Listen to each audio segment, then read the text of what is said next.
welcome to the Treasured Page. I'm Melanie and this is our quiet crafting space. And today I'm having a look at some bits that I've taken from outside where I've been doing some gardening. So I've got some nice little leaves that I've collected off of what I would otherwise be composting in my garden and then helping the garden to grow further. So this is a waste product. I thought that I'd have a little go at the eco dyeing.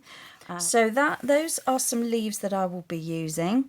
I've also found these rusty tins, and when we moved to our house, there was an old shed at the bottom of the garden, and these were just some remaining bits that were left by the previous owners, and it's really a really old tin. I can't even read cigars or cigarettes. I think that would have been what this tin was. But inside were all these old nails and they're all rusty.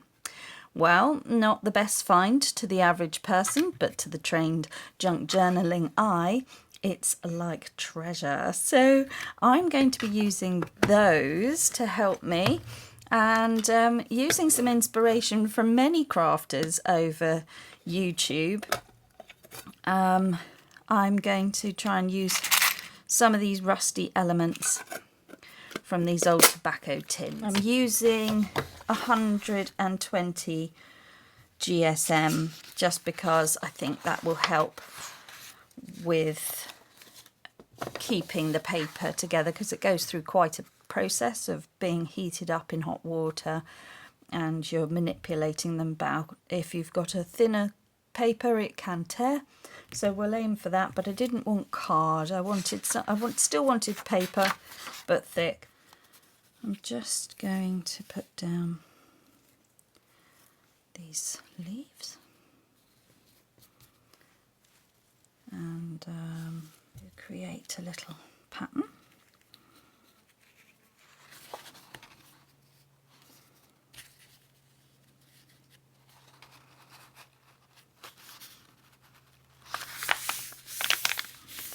Fold that over, break up some of it.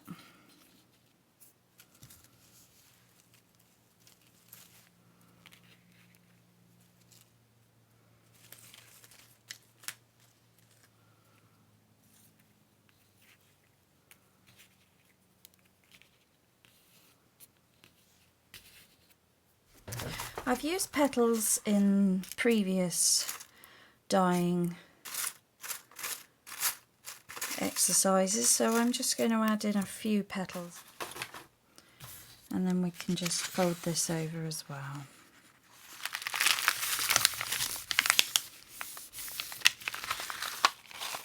And so what I'm going to do is I'm going to alternate. So there's the opening there, and now I'm stacking that on top,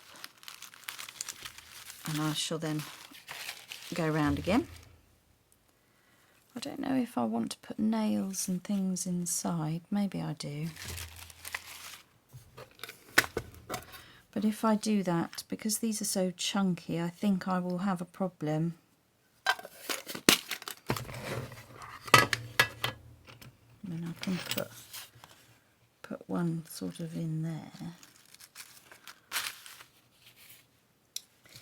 And just building up a little picture here of the leaves and things that I've got. This is some herbs, rosemary.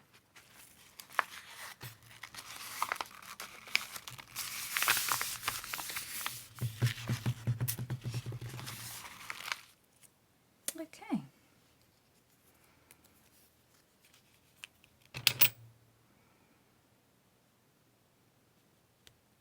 And then we'll just pop the few rose petals in.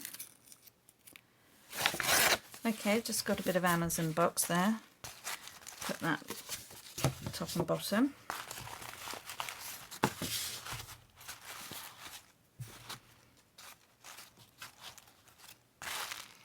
And then I'm just going to go and boil that with the rusty bits.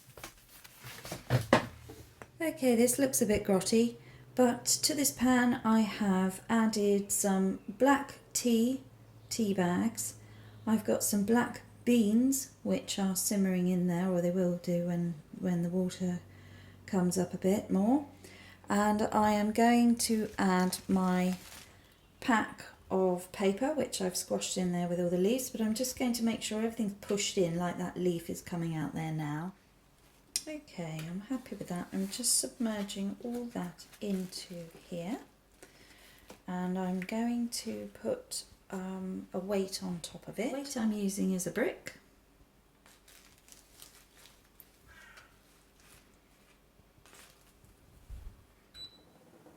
Well, this is something I didn't ever picture in my future growing up, but hubble bubble, toil and trouble. Here is a pan full of rubble. I have a brick on top of a stack of papers wrapped in botanical bits and bobs from the garden, leaves, plant bits, dead broken bracken and twig, and I've got tea bags and rusty nails, and it's a right old brew. I feel like I should be conjuring up some sort of magical, mystical solution that's going on in this pan. I have very little hope for what the result will be. It's been incredibly satisfying and fun to do, certainly from satisfying my inner alchemist. We'll see where we're at in an hour. Okay, yuck. This is the reality of dyeing papers. Sometimes it doesn't always look pretty, but just to refresh our memories, this was a dye bath on a hob on a low heat setting, and the concoction here contains black bean, black tea, white vinegar and rusted nails. Then it's copy weight paper of 120 GSM and all the leaves and botanical bits from the garden. I'm leaving it to just sort of cool down. You can hear there's nails and things all in there. Everything's gone black. It is really quite grim. So it smells quite special. Not gonna lie. I'm going to just leave that to cool right down and then see if we've got anything worth keeping.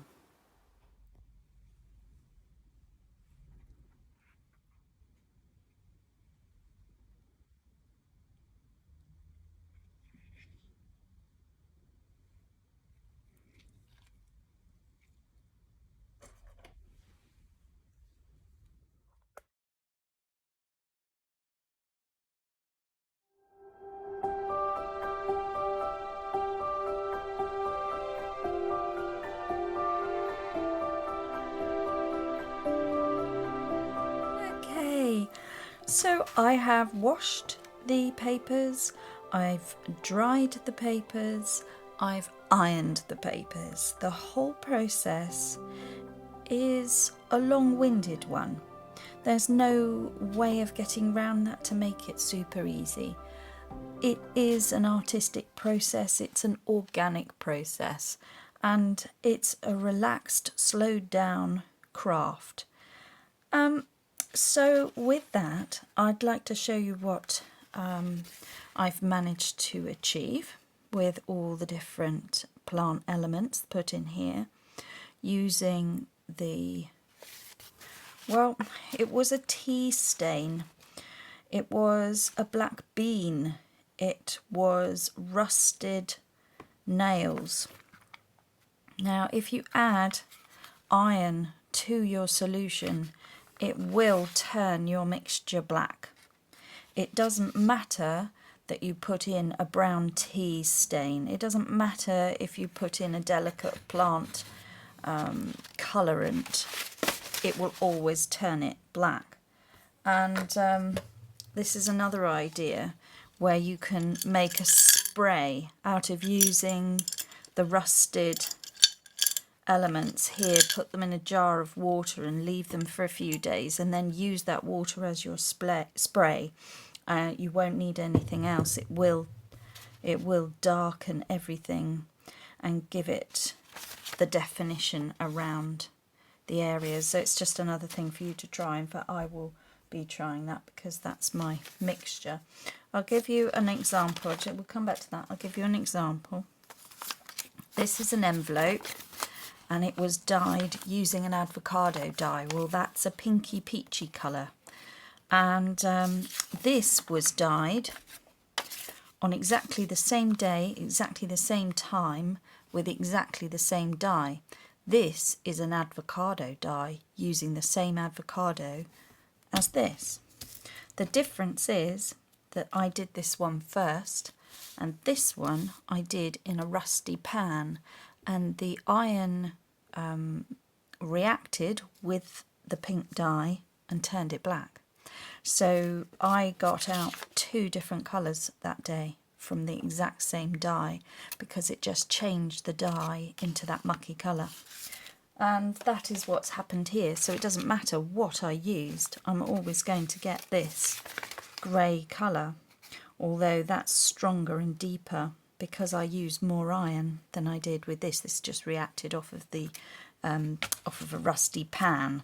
So you can see you've got a tin there with rust going on. If you put your dye in it, well, you'll get a few good impressions off of the true colour of avocado, but as you go forward and you leave it, or you have a break in between, come back, the dye will start to change colour. I always thought it was an oxidisation, but I now know that it reacts with the iron.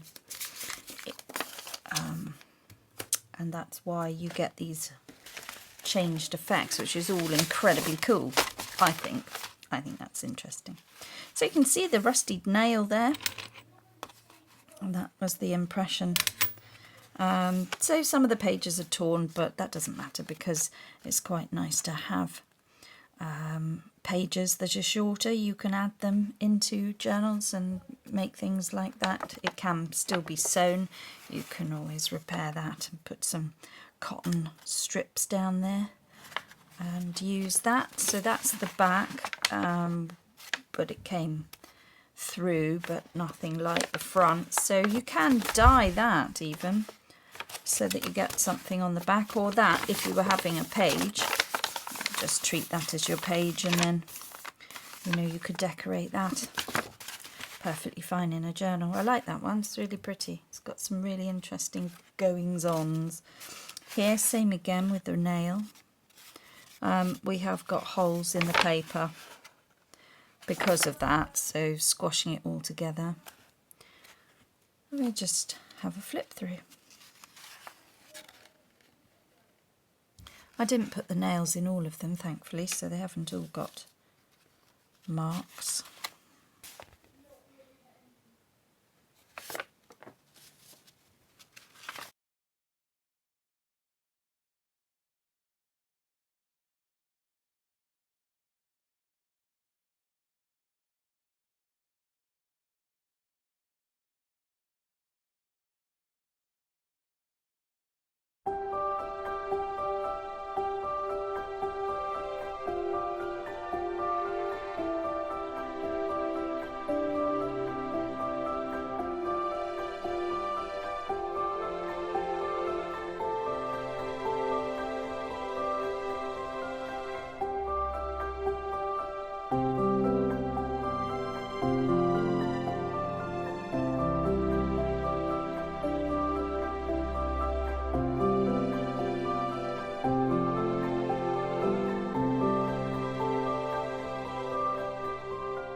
So I hope you found some interest and inspiration here on how you might be able to do your own home dyeing and have a go at things that you can find. Go and visit your local florist, ask for the offcuts and see if you can get some nice flowers and different botanical bits and bobs that you could use if you haven't got a garden, or you can't ask anybody to help you with some gardening bits.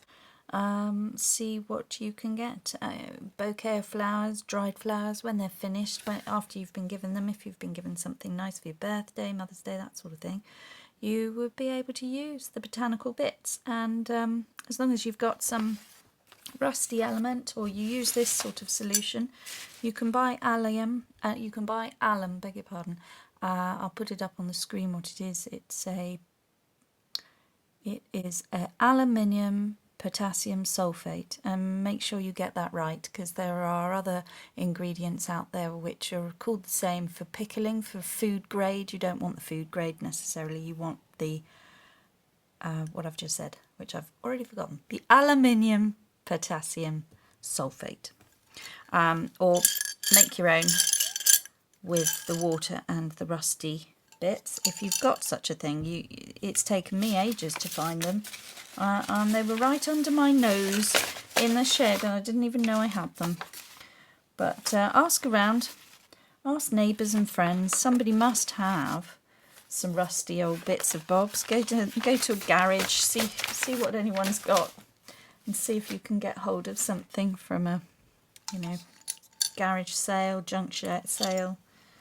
They're out there, those rusty pieces, and they